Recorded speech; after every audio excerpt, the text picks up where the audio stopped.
সুস্বাদু হেসেলে সকলকে স্বাগত জানাই। আশা করি সকলে ভালো আছো।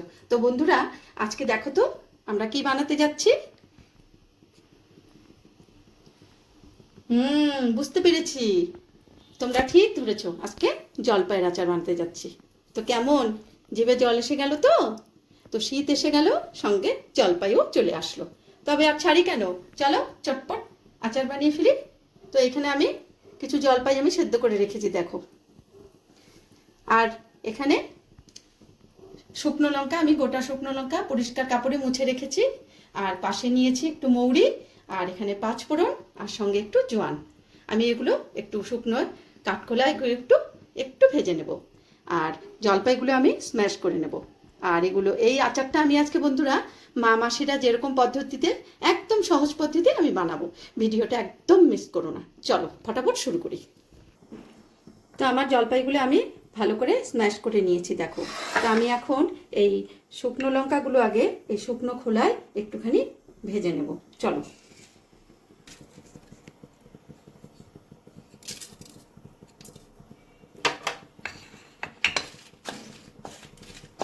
পাঁচফোড়ন আর এই মৌরিটা আমি একসঙ্গে দিয়ে একটু ভালো করে আমি শুকনো খোলায় একটু, দেখো, একটু মচমচে হলে এই যে হাতের মধ্যে গুঁড়ো হয়ে যাবে, সেই অবস্থা পর্যন্ত আমি একটু শুকনো খোলায় ভাজলাম। এখন আমি জোয়ানটা একটু হাতের মধ্যে এইভাবে একটু নিয়ে আমি দিয়ে দিলাম। জোয়ানটা জাস্ট একটুখানি আমি অল্প একটু শুকনো খোলায় ভাজবো। আর বন্ধুরা, আমি এগুলো আজকে একটু শিলে একটু মাখবো।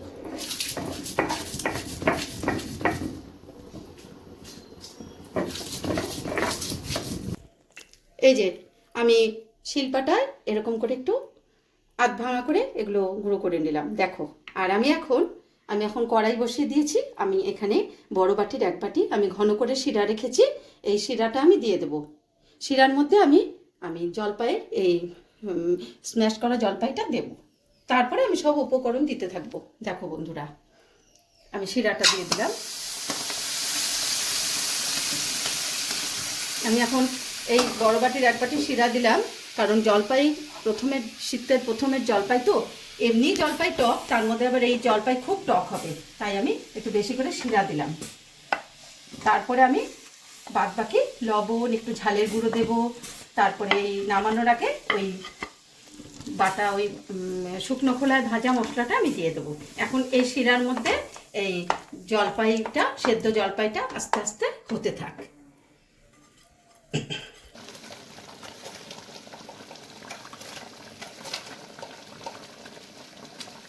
বন্ধুরা, আমি এখানে এই স্টিলের চামচটা, ছোট্ট একটা চামচ, এর হাফ চামচ মতো লবণ দিলাম। আর এই চামচেরই, যে চামচে লবণ দিয়েছিলাম, ওই চামচেরই আমি এই আধা চামচ একটু বেশি আমি ঝালের গুঁড়ো দিয়ে দিলাম। এখানে মিষ্টি মিষ্টি আচারটা, আমি শুধু মিষ্টি মিষ্টি ভালো লাগে না, একটু ঝাল ঝাল নোনতা নোনতা হবে, সেই জন্য আমি এই চামচের আমি আধা চামচ আমি লবণ দিয়েছি, এই চামচের আধা চামচ একটু বেশি আমি ঝালের গুঁড়ো দিলাম। এখন আমি একটুখানি নাড়িয়ে নিই। বন্ধুরা, তোমরা অনেকে আমাকে বলেছো যে আমার এই ভিডিওগুলো তোমাদের কাছে পৌঁছাচ্ছে না, কিন্তু তোমরা যখন সাবস্ক্রাইব করো, সাথে বেল আইকন যদি প্রেস করে থাকো, তাহলে তোমাদের কাছে আমার যখন ভিডিওগুলো আমি আপলোড করি, তখন তোমাদের কাছে শিগগিরই পৌঁছে যাওয়ার কথা। তোমরা বেল আইকনটা প্লিজ প্রেস করে দেখো, তোমাদের কাছে আমার নতুন নতুন ভিডিওগুলো তখন চলে যাবে। আর ফেসবুকে দেখে থাকলে তোমরা পেজটা ফলো করো, তবে তোমাদের কাছে আমার ভিডিওগুলো আমি আপলোড করার সাথে সাথে তোমাদের কাছে পৌঁছে যাবে। আর যারা আমার এখনও চ্যানেলটা সাবস্ক্রাইব করোনি বা ফেসবুকের এই পেজটা ফলো করোনি, তাদের বলবো প্লিজ করে ফেলো, আর সাথে থাকো। আর প্লিজ কমেন্টটা করো কেমন হচ্ছে আমার ভিডিওগুলো, আর সাথে থেকো তোমরা, তাহলে আমি অনেক উৎসাহিত বোধ করব। দেখো বন্ধুরা, আমার আচারটা হয়ে এসছে। এখন বন্ধুরা, তোমরা হয়তো বলবে যে আমি আচারটা আমার কেমন একটা কালচে কালচে হয়ে গেল, তোমাদের আমি দেখাইনি। আমি না একটু গুঁড়ো দিয়ে দিলাম, কারণ আমাদের আগেকার দিনে মা মাসিরা এই আচারের মধ্যে একটু গুড় ব্যবহার করতো। গুড়টা দিলে না টেস্ট আসে। চিনিটা দিলাম, আর আমি ওই 1 বাটি চিনি শিরা দিলাম, আর আমি 2 হাতা আমি ঝোলা গুড় বা গলানো গুড় আমি দিয়েছি। তোমরা এরকম করে দেখো, আচারের টেস্টটা অনেক গুণ বেড়ে যাবে। আর আমরা যখন দোকানে আচার খাই দেখবে, ছোটোবেলায় যে আচারগুলো আমরা কিনতাম, ওর মধ্যেও কিন্তু মনে করে দেখো গুড় ব্যবহার করতো আচারে। কুলের আচার, জলপাই আচার, এগুলোতে গুড় ব্যবহার করতো, আখের গুড়। তোমরা দিয়ে দেখো, তোমাদের আচারের কালারটা এরকম লালচে লালচে আসবে, আর আচারটার মধ্যে ওরা গুড় ব্যবহার করতো। ঠিক আছে, হয়ে গেল প্রায় আচারটা। এরপরে ঠান্ডা হলে জমে যাবে। আর আমি এখন এই মশলাগুলো দিয়ে আমি ঢেকে দেব।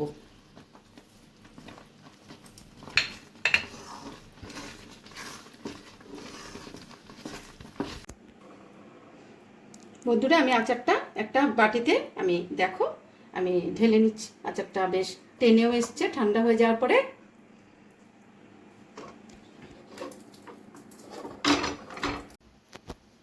এই হয়ে গেল জলপাইয়ের আচার।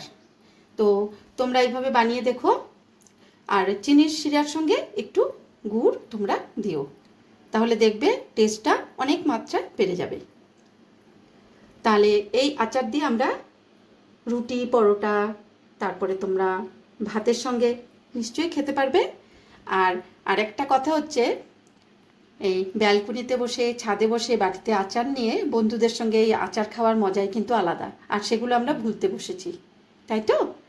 তাহলে আবার একটা নতুন ভিডিও নিয়ে তোমাদের সামনে আমি উপস্থিত হব। ততদিন পর্যন্ত আজ তবে এটুকু থাক, বাকি কথা পরে হবে।